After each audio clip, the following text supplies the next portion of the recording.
Welcome to my latest experiment. This is a big one, the one I've been waiting for all my life. What is it? Try to imagine all life as you know it stopping instantaneously and every molecule in your body exploding at the speed of light. Oh my God. The cream will rise to the top, oh yeah. And I am the voice of the voiceless. And there is no one that does it better. The Guy and Harley podcast, streaming all over your face. Perhaps that was the most important part. Can you dig it? Can you dig it? Can you dig it? Pigville on the internet. Things just ain't the same for gangsters, but I'm a little too famous to shoot these pranksters. All of these rap singers claiming they bangers, doing all sorts of twisted shit with they fingers, disrespecting the game, no home training or manners. I was doing this shit when you was shitting in Pampers. Welcome to the Guy and Harley podcast. The Guy and Harley. Welcome to the Guy and Harley podcast. I am Guy Pigden. And I am Harley Neville. Bangers, fingers. Bangers, fingers. Singers. Manners. Pampers. What's a pamper anyway? Like, it's nappies. A brand of nappy? Yeah. Right. Pranksters. Gangsters. That one rhymes. All the rest of them, they're what's known as half don't rhymes. Half rhyme. Half don't rhymes. Which is kind of what... Is that Dr. Dre? That's Jay-Z. Ah. Jays. Who specialises in stuff that doesn't really rhyme. Half don't rhymes. That's certainly true. But that's what makes him good, is right. Because he puts together stuff that you wouldn't normally think of and makes it work. Short episode of the Guy and Harley podcast, episode 62. I've counted correctly because we're busy. Yep, basically, busy men. What's busy in your life? Well, I guess a couple of things. I'm going to be doing a drug trial. We mentioned this a little while ago. Yes, you're a drug guinea pig. The possibility. I'm doing it Robert Rodriguez style. For everyone that doesn't know that story, Robert Rodriguez is a sort of filmmaker. Comes from the do-it-yourself era. Like, he made a film for $7,000 called El Mariachi, which then became this kind of festival darling and kickstarted his career and led to, a prolific career in Hollywood, where he's done such films as Sin City and The Faculty. Desperado, of course, which was the follow-up to El Mariachi. Once Upon a Time... It's not called Once Upon a Time in Mexico with Johnny Depp, and the Spy Kids franchise. He's based Lava Boy. A Shark Girl and Lava Boy. I'm surprised. He started losing me around there. I don't know why you know that. He started losing me. I have no idea why you know it was one of his most obscure films. That's for kids, but you know it. Well, I know it because that's where I lost faith in him. But yeah, and also From Dusk Till Dawn. Let's not forget that. Yeah, that was one of his goodies. And now he runs... Wait, did he do that? Yeah, he did that. Oh, that was pretty good. Quentin Tarantino wrote that. He did that. There we go.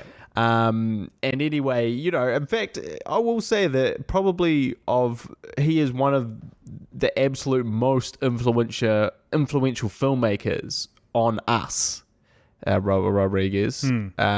Really, if there was no Robert Rodriguez, who knows where we'd be right now? Probably not recording a podcast in our bedroom, that's for sure. Yeah, well, we'd probably be at work Friday during the day. I'd be at the bank at my bank job. Yeah, we'd probably be at work making money because it is Friday morning where most people are working. But yes, so what was my point about Robert Rodriguez? I can't remember. Where did that conversation start from? Jesus, man, you're really struggling with the English and stuff today, aren't you? Yep. I haven't had my coffee today. Yeah, I don't know where you're going with that.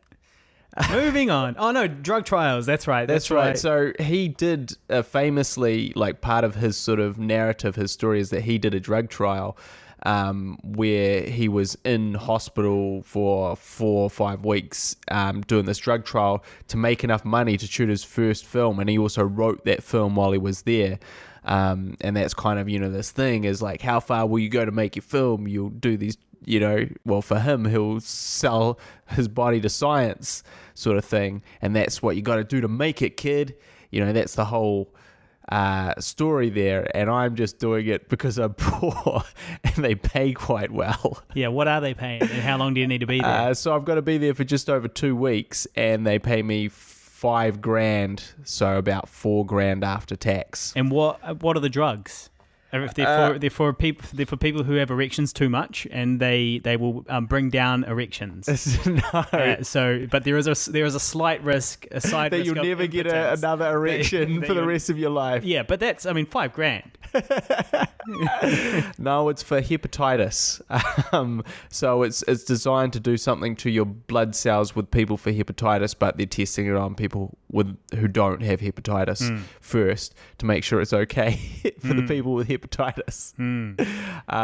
So they've tested it on animals. Not too many side effects, tremors, and dizziness. So that's obviously it's a low dosage and all that stuff, and it's within the realms of what is medically considered acceptable for drug trials.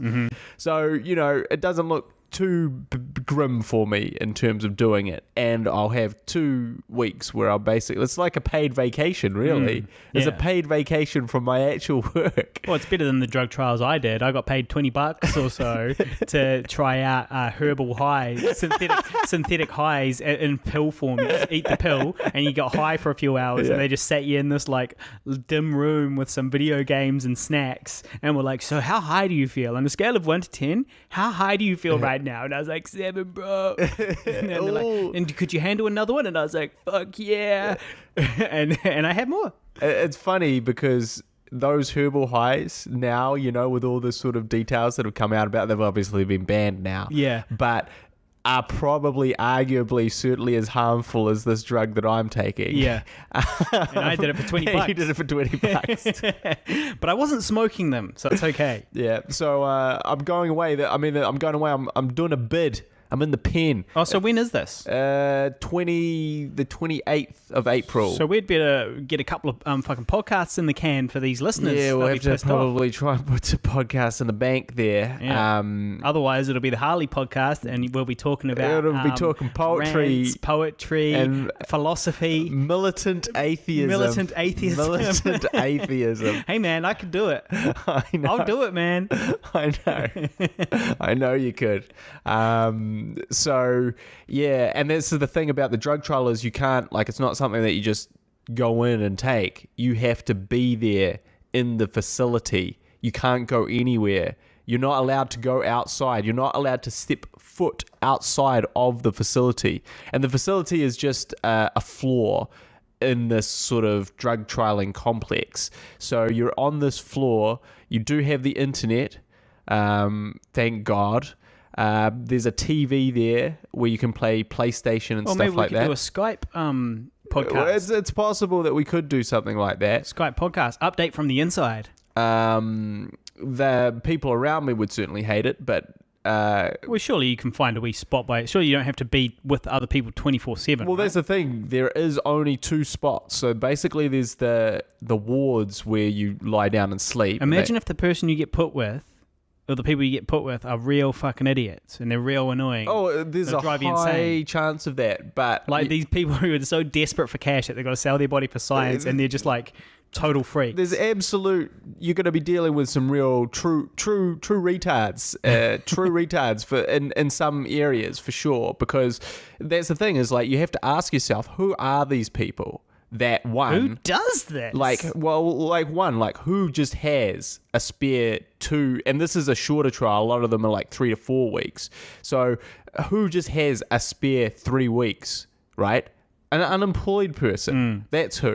Someone who is already... Someone on the sickness benefit. Someone fully on the dregs of society. Or a student, which is the same thing. And so... A student that's going to fail because you can't take 2 weeks off from your fucking uni. Well, presumably you can do your, your studies from there. I mean, the thing about university now is you don't even have to attend university. They put all the courses up online. Yeah. And they got the podcast. Well, I used to film lectures at Otago Uni. I used to film them and stream them live on the internet, and they also got recorded and uploaded somewhere else later. So you don't even need to attend the lectures. You can just stream them. Of course, you should attend the lectures for the amount of babes you're going to see. Well, yeah, unless they're all at home streaming it. Well, that could be the future. Flicking their bean to the professor. A concerning future for us all. Professor Pigden. My dad is a legitimate professor of philosophy now at the university. Associate professor, but that's still a professor. Also, if you think about the trajectory of his career, he's been a philosopher for, I guess, at least 30 years. Yeah. And it's taken him exactly, I think he became a professor this year, maybe last year. Right. It's taken him 30 years to get to the top of his profession. Yeah. That's a long time. That's a real long time to kind of get to the top, like, upper echelon. Well, good for him. Congrats. But, so he's a professor. Possibly students are flicking their bean to him. Well, there is a word for people that are attracted specifically to your mind and attracted specifically to your intelligence. What's that? I can't remember what it's called, but I'm sure the listeners know. Oh, you got a phone call. I've got a phone call. Unprofessional. What's the call? Unknown number. Answer it. No, I don't want to answer it because I don't know who it is. Well, answer it. You might have won the lotto. No. You're never going to know. If you don't answer it, then you're never going to know who it was. It might have been somebody with something interesting to say. I'll pick that up later. Now, yeah, so I'm going away for 2 weeks. I'm trapped up in these rooms. It's like one living communal area where you eat and watch TV and stuff, and then it's the wards, and they're just like single beds. Imagine if it's you and a whole bunch of sexy babes. With curtains. Well, look, that's the kind of stuff that you love to imagine. You love the idea, or you're like, what if I get on a flight and I'm just stuck struggling with that English today. I'm stuck next to this total babe. We hit it off. We have a romantic triced in the toilet wherever we are. I was going to say wherever the stop. So say we were going to Europe. Yeah, right. We ended up doing the whole Europe tour together because we just had such a connection. Like before sunset, where they meet on the train, but it's on the plane. And what happens in the reality? You never sit next to a girl. Very rarely. And mostly it's obese, snoring man is who you're sitting next to. I sat next to a really hot girl on a flight in Argentina and talked to her, and we became Facebook friends. Right. That is as far as the story went. It wasn't quite the romantic tryst. It was more like, hey, can I add you on Facebook? And she was like, oh, God, will you stop talking to me if I... Okay. All right. So, yeah, that's what I'm up to in the just over a week, I guess. So it's a bit longer, 2 weeks. Well, I'm busy too today because... we're having a big party tomorrow. Still got some things to organise. The fucking supermarket around the corner from our house can't sell booze for like 6 days because they violated their liquor licence. Now that's a problem for me because I've got to buy the ingredients for our sangria that we're having. So, and I'm crippled, right? So I'm still hobbling around. I'm walking around like Jimmy from South Park. Yep. Now I'm like, boy, these guys really are cripples. And I'm still hobbling around. It's better, but it's still not. It's quite unsightly. It certainly is a little unsightly. Not to mock anyone with some type of walking disability, but it's not pretty. But it's not good. And you don't look like a cool guy. And so I got to get this booze, right? And I don't want to get like 8 liters of wine because I'm making sangria. So I've got to carry this somehow. I don't have a car. The nearest place to buy it can't do it at the moment. So I've got issues, man. On top of that, I'm got to drop my motorbike off to the place to get repaired today because the insurance people fucked around and didn't do it, so I'm going to do it myself. Right. That's going to take some time. And then on top of that, my brother is arriving today. Little known fact, I have a brother. Yes, that's true. And he's 17. And he arrives today. He's staying with us for 6 nights up for the party and to hang out and stuff. So I've got to go pick him up soon as well. So busy day ahead. Well, yeah, an update to my car was stolen last week. Stolen? No, they tried to steal it Attempted. and they gave up. Yeah. After I've- fucking it, they gave up. I realized that they may have, because I was like, oh no, they didn't steal anything, so it's all good. I've had this horrific revelation. Not the old blue hat. They didn't steal your old blue hat, did they? They might have stolen my beloved CM Punk hoodie, which you cannot get anymore because he's retired from professional wrestling. Yeah. And like the people that were selling that hoodie are no longer authorized to sell any CM Punk merchandise. So that design, that unique design, my favorite hoodie that, I've been wearing with great pride for a year and a half may have been stolen. Well, there's a lesson here, guy, which is don't leave valuable things in your car. But I know. It's a lesson most people learned in their teens when they got their first car. That's the thing, is you don't really think that people are going to steal a hoodie, really. Especially a wrestling hoodie. Yeah. Come on, let's think this through for a second. But my van got broken into many moons ago, and they stole no shit. They stole my entire collection of burnt Punk CDs. Well, that's quite a good score. Yeah, but they were not real CDs. They were just burnt ones. They were just like shitty burnt ones of like obscure punk bands. But this is the era of probably not iTunes, right? Yeah, well, it was an iTunes, I guess, but it still was a very low value thing. I mean, I had them. I got a hold of them somehow, and I was very not at all technically savvy, and I still had them. Well, I mean, but you did have the hookups of essentially... We did have a friend. Yeah, Bones and I went into the CD burning business where I gave him some money to get unlimited burns. Yeah. So he bought like a CD burner for his PC. This is back when like all this MP3 thing was revolutionary, and I gave him some money, and he started making basically albums for everyone. But he would charge like $10 or thing, and it wasn't even maybe it was like $5. I think it was $5. It was $5, and like the CD itself cost him $1. Yeah. So it was a good uptick for him. Yeah. That's 5 times its value. So he was making quite a good. Had quite a good illegal CD burning business going on, and I was reaping the rewards. We were on the cusp, man. We were in the future. We were really forward thinking there. We could have probably done a lot better from that if we'd made it a real thing. But this was just high school, and you just didn't really give a shit about making money.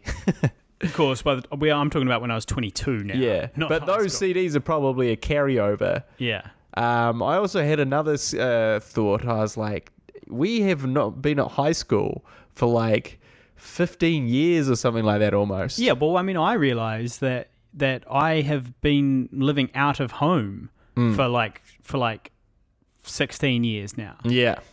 16 years since I moved out of home. Old fart. The listeners don't care. Well, no, look, it's disturbing, man, because I don't know, but to me, that time doesn't seem that long. Like, it seems like really I just got out of high school. Like, I've done many things, of course, since then, but I also feel like, well, I finished high school and I started my adult life, and that's where I'm at, starting my adult life. Yeah. But that was 15 years ago. Yeah. Yeah. It's a Shit. good thing. Well, you look like it was 15 years ago. So that I was waiting for something to like a positive up at the spin end. on that. But No. It's just an insult. Just insulting you. Well, speaking of insulting, and speaking of $5,000, I am entering a competition on The Rock, which is a radio station, a popular bogan white trash sort of radio station here in New Zealand, and they have a competition at the moment called Punching Above Your Weight, which is and it's like, is your girlfriend a smoking 8 or 9 out of 10 while you're struggling to be a 3? Send in the photos, and on the 25th of April, we will put them out to the public and let the public decide. And the most average guy with the hottest girlfriend wins $5,000. The most mediocre guy with the hottest girlfriend will win. Yeah. And you thought that you had a shot. And I was like, that's me. Well, actually, a friend of mine sent me a message. She was like, hey, you guys should enter this. And you're I was like, that's pretty insulting. You go, I'm going to do that. But that's very insulting. But I'm insulted that you thought that. Yeah. So I'm the first person you thought of when you saw this? Obviously. Like, literally, she was looking at that and she wasn't thinking about anything. No. She wasn't thinking about, like, who could this be for? No. She just saw that and she was like, Harley and Angie. Yeah, Harley looks like shit and Angie's really hot. This is it. This is the thing. You got a phone call now too. I got a phone call, but it's my brother and I better answer it. Okay. And we're back. So this girl thought of you as being the most ugly guy with the hottest girl that she knows and immediately messaged you on Facebook. And you were like, okay, I'm doing it. And I think you've got a shot. Yeah, well, the photo's pretty funny. So we took the photo last night. We got a professional photographer, Bevan Reed. He came round and did it for us. So thank you, Bevan. Are you going to put the link to that photo underneath the... I will, but it won't be until The Rock releases it. So Right. I'll send it to The Rock. The Rock will release it on the 25th of April. And then people can vote for who should win. And obviously I will be calling upon all 50 of our listeners to vote for me. Because you get $5,000. Jesus. And that's the thing, because I said to you, I was like, well, if you win though, won't you be at some point losing big time because you're a 3 to this 10 that you're dating? But then I said, well, I guess really she's the one that's losing big time. You're winning. Yeah, you're right? doing great. I'm a hero for the everyman. Yeah. But I will say you've definitely got a good shot. Thanks. But particularly because you've got a giant beard. Like at the moment, your look like mainly resembles a bogan metalhead. Like that's what's perfect for The Rock. The Rock audience is going to be like, well, look at that bogan dude. Yeah. And that hot, classy girl he's with. Yeah. That because you've just got a big beard, shaved head apart from that, and yeah, that's what they look like. Also, I took my shirt off in the photo to reveal the ridiculously hairy back and shoulders. Which, and shirt. for comedic, that's just the comedic icing on the cake of the whole thing, really. On top of that, I also I poked out my beer guts and balanced my beer bottle on top of it. So I'm sitting there balancing a beer bottle on my hairy beer gut with my bald head and my giant beard, and she's wearing like a sort of a sexy red dress, and she's all like legs and, all very poised and elegant looking. You've got a great shot. I do think though that there will be one so you will win it for the humor of it potentially, but there will be there will be photos of people with much greater disparities of people that look like real disasters dating real hot girls. Well, I guarantee it. I reckon there'll definitely be some real trashy but very sexy bogan girls, sort of car models and these types of girls, and they'll have big old titties and they'll be bending over and being all raunchy and stuff, and then there'll be some ratty bogan mechanic that's her fucking hubby. Or some Kim.com lookalike. Some rich guy. Well, fucking Kim.com should enter. Kim.com should enter, but they might have divorced, actually. Well, they did break up, but I think he's got a new girlfriend now. A new hottie. Yeah. Oh, good.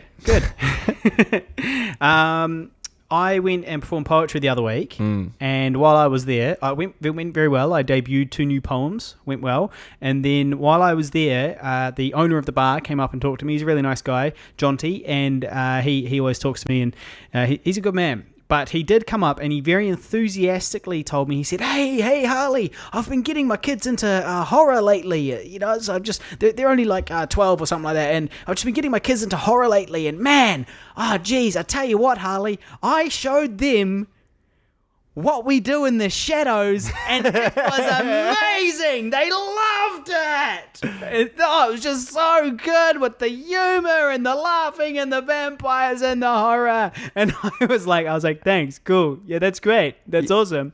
And I was like, you do know that you're telling me about how awesome our direct competition is, and you're also telling me that you haven't shown them I Survived a Zombie Holocaust. Yeah. And he was like, well, you know, it's not about competition. I'm just saying, it's a cool movie. You're like, I'm just talking to you about a movie I really love.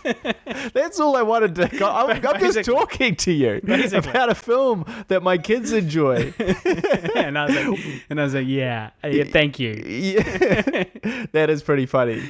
I mean, I will say that like a favorite retort to my statement that I'm a director and I've made a film and it's a zombie film called I Survived a Zombie Holocaust. First reaction right off the gate, blank, slightly confused stare. You know, that's the first thing that people sort of give me when I tell them that. Second thing, yeah, have you seen What We Do in the Shadows? Yeah. That's really funny, eh? And it's like, yeah, it is funny. But I'm trying to talk to you about my film, which you haven't seen. Could you at least say maybe you'll see that? Could you at least pretend you're interested? Like, you know, instead of just talking to me about my direct competition and how great it is. So if you listeners haven't seen it yet, please go iTunes. See What We Do in the Shadows. It's very funny. And once you finish watching that, can you please go and watch I Survived a Zombie Holocaust? You can find it on iTunes and Amazon and Xbox and all of these different places. Google. Depends where you are. Google Play. It depends where you are. If you're in New Zealand, it's on DVD. Australia, DVD. UK, Blu-ray. Germany, Blu-ray and DVD. Yeah. And I'm pretty sure it's on iTunes and all of those places. So whatever, have a look at whatever medium that you usually watch your movies on. Have a look and see if it's there. I Survived a Zombie Holocaust, and don't torrent it because that's the shitter edit. It is. So we have this party coming up tomorrow. Yeah. And I accidentally. I sent a text out because I'm not on Facebook, so I'm trying to send a text out to invite people that maybe have slipped through the Facebook net, the Facebook group invite net. And not only that, but that some people don't check those Facebook invites really. No, they just flatly ignore them. Heaps of people don't. So I've been sending out follow-up messages to people I've already invited to the event. Right. Particularly to the cool people. Yeah, so I sent a text out. Because that's the other thing about parties. We were having this conversation. You've got to balance out enthusiastic, insane people who will show up, but who are also insane and could potentially spoil the party, with normal cool people who may not come to the party, but will increase the party's profile by their presence. Yeah. So it's really tough because if you invite 20 cool people and 20 uncool people, you know that 15 of the uncool people are going to show up, whereas only 5 of the cool people are going to show up. And then you end up with having 20 people. Well, that's not bad. But then, of course, it's the 5 cool people walk in and see 15 not cool people, and then they don't hang around for very long, Or anybody walks in and sees 14 or 15 uncool people and 4 cool people, and they go, I'm out. Or also, it's a ratio of like one uncool crazy person will delete 10 normal people by their presence. Well, yeah. If that were the case, you wouldn't invite them at all. You are risking mass exodus. But on the other hand, you don't want to just invite people that, you say you invite 20 cool people and only 5 of them show up and there's only 5 people at your party. And also, you need people that are going to turn up. You got to remember, who are you closer to? The cool people or the crazy people? Who are your real brethren, Yeah. Realistically, it might be the crazies. Yeah. So you can't Well, exclude them. I feel like we're hovering uncomfortably in the middle between cool and cool movers and shakers in the industry and weird losers, weird, enthusiastic, desperate losers. Yeah. We're somewhere in the middle there. So it really could go either way. Yeah.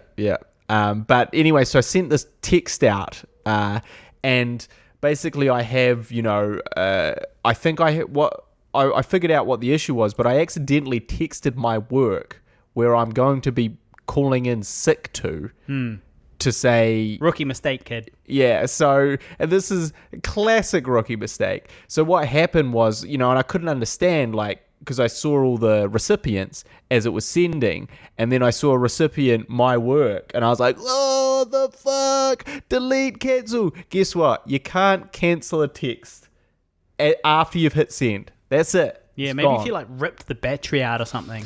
Yeah, maybe. Throw it into the bath. Maybe, yeah. Drop it in your coffee. Yeah, just throw it in there. Basically, I had to immediately, remove the battery and just destroy my cell phone and hope the signal didn't.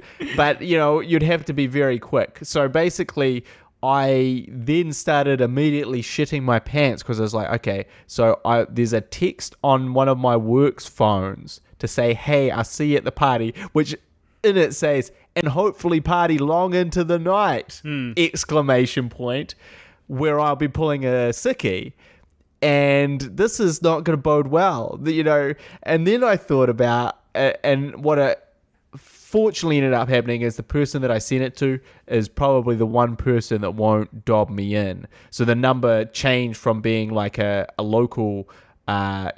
sort of a group phone that just sits in the office to one person's phone. And that one person that it went to, I thought it could have been. It was so close to being my boss, but it wasn't. It was the guy in customer services who is actually I know quite well and is not likely to stitch me up for that. But it was really quite scary. It was quite a worry. And the way that I did it is that I had this phone number listed as two people. So I had it listed as the old boss, who I did actually invite, who no longer works there. But that number is also the work number, which he actually who he does not use anymore. And so it just became the works number as it sent out. Rookie mistake. Dangerous stuff, man. You got to be careful with this shit. Rookie mistake. But it does make me remember also the time where I saw my boss out when I was out getting drunk. I saw my boss's wife, smashed off my head, completely forgot that I saw her, joked not to tell my boss that she'd seen me out. Of course she was going to. It's his wife. And then the next day called in sick and completely forgot I had that conversation with her until he brought it up. Oh, that's the worst. After I called in sick. Yeah. And then he was like, oh, I wouldn't be able to have anything to do the fact you're out until 5 a.m. at Bar Street last night, were? And I was like, no, the cold has just really set in. That I was totally fine after that. I was up, but I'm just sick. Don't you just hate it when you just get caught out with a lie so blatantly that there's just there's no further lie that you can put on top of your original lie that will make you come back from this position. Yeah, you've just got to go, okay, you got me. Yeah, you got me. All right. All right. Sorry. I was doing shots off your wife's nipples at Bar Street last night. I admit it. You got me. Yeah. I'm sorry. I saw Mel out there, and she obviously told you. All right, well, look, I've got to go. Yep. This is a good podcast, but my brother is on his way. He needs to be met at the bus stop. So I'll finish with one last update, which is that it looks like I might be cast in an ad. But it's not a big paying one. It's an ad for, well, I probably shouldn't say it. It's for a charity. It's an ad for a charity, and I haven't got confirmation yet, but it's looking like it's happening on Monday, just a half-day shoot. And because it's a charity gig, the pay is I'm a little bit unsure, but I think it's just a few $100. Still not bad for a half-day work of acting. Yeah. And so anyway, it looks like I am going to be gracing your screens again sometime soon, hopefully. Whereas you won't be gracing the screens with that other ad that you did. Yeah, so the Australian ad, I forgot to tell the listeners this, I emailed the director of the Australian ad that I went over there for the They rap flew one. you over. Like, They flew let's me just over. remember what you did for that. Yeah. You had to remember a whole rhyme Yep. that was super complicated and full of Tongue twisters. assonance and onomatopoeia and all sorts of English. Alliteration. Alliteration. There was a lot of alliteration in There there. was all sorts of stuff, right? They made you learn this thing. Not easy. They made you relearn a variation of it. Yeah. It was this incredible, grueling selection process for the greatest... Which took quite a few months. For the greatest non-rapping actor who can actually rap in New Zealand. You got the call up. It was you. I was the guy out of all of Australia and New Zealand. I was the one that could do it. They flew you over to Sydney for a week? Four Four 4 or 5 nights. Yeah. A couple of those nights you weren't doing anything. Yeah. You were I just arrived on the chilling Friday, in a I left hotel. on the Tuesday. Got paid per diems. Yep. Got paid overtime. Was it ended up- overtime or something extra? Well, it ended up coming to 11 grand, just under 11 grand for my 4 days away. Yeah. Yeah. Which is- Before tax and commission. Yeah. There's nothing to be sniffed at, right? Did all of this stuff. Now they just decided they probably don't like the ad. Well, no, I don't know. Like, so I emailed the director and I said, "Hey, boss, have you heard anything about the ad? It's meant to come out February 1st." And he said, "Hey, Harley, it's coming out soon." And then he changed subject and started talking about something else and he didn't really go any further into it. So he just said, so last update is it is still coming out. I haven't heard that it's not coming out. Yeah, but Harley, I just haven't heard a thing. that was February 1st. We're now in April. Yeah, but I emailed him in like March. Right. Like I emailed him not reasonably recently, end of March kind of thing. Yeah, And said, hey, okay. so any word on the ad? And he said, hey, it's coming out soon. So I mean, there's two... hope is alive. There's two options here. Complicated visual effects work is taking more time than they thought. Yep. That's one option. Other option is it ain't coming out. Now, I reckon that the options are as follows. It's not the complicated visual effects because there's not actually that many anyway. There are some visual effects, but not that many. I think what it is that the product that it's advertising is a brand new product for this company. So it's a big company, a new product, and it's a complicated launch of a new service that they're providing. So it's not some little thing that they're just putting out. It's a whole new platform that they're using, a whole new service that they're providing. And so I guess that could take a certain amount of time to actually set up, and there might be various delays associated with this new product and when it's going to actually become available and be able to be used, and so that's what I reckon it is. I reckon there's just delays on actually setting up this new product that they want to release. So they shot the ad for it thinking it'd be ready by February 1st to go on air for the product to launch in April, or something like that. They said it was going to play for 6 months. So whether or not, I don't know what the deal is there. But so anyway, I reckon that they've just had delays with the launch of this big new product because it is a big thing that they're launching. So I reckon it's that. Well, and then I do think it's also possible that they could say, well, fuck it, we're not going to launch that thing anymore. We're over. Yeah. Well, if we've learned anything from Mad Men, it's that advertising agencies are fickle and they change their minds all the time. And they're very hard to please, as Don Draper found out over 5 or 6 seasons. So I don't know. I feel like they've just given up on that. I just feel like the whole concept, like they played it to their, it is finished. It is completely finished. They played it to their higher ups, their execs, and they're like, so this is what we got. We talked about this. We agreed upon this. Here it is. And they all look at it and they go, you know what? Rapping's kind of annoying. That's all. It's not no one's fault. They just decided rapping is kind of annoying, and so they're like, well, so we can't do it. So what? We're just going to throw it out. And they go, yes, start again. Start it out. Yeah. Well, I'll believe that when the product comes out without my ad involved, but the product hasn't come out yet. Are you sure? The service hasn't yet, because I googled that too. The Right. service has not been launched yet. Well, so it's not that they've launched it and not used my ad. They just haven't launched the new product yet. There's only one thing for it. To Google every day up to 5 times a day. That is what I've been doing. I've fallen off the wagon. I used to Google all the time.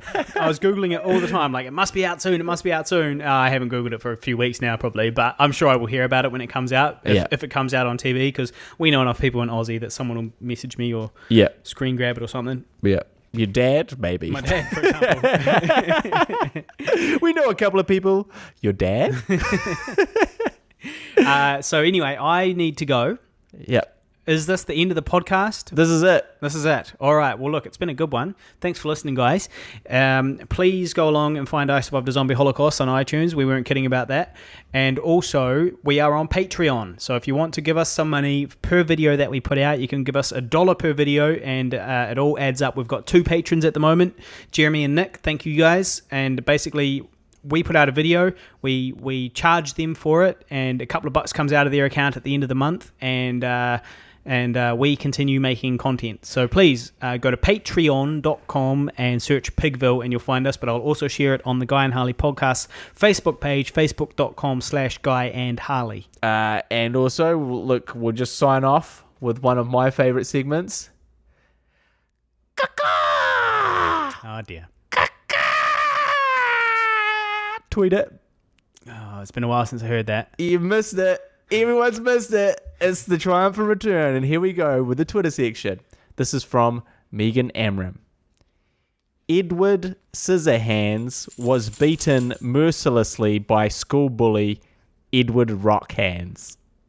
That is funny. Would have been a lot funnier 20 years ago when that movie came out, but still funny.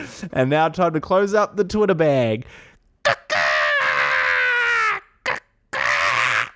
Tweet it.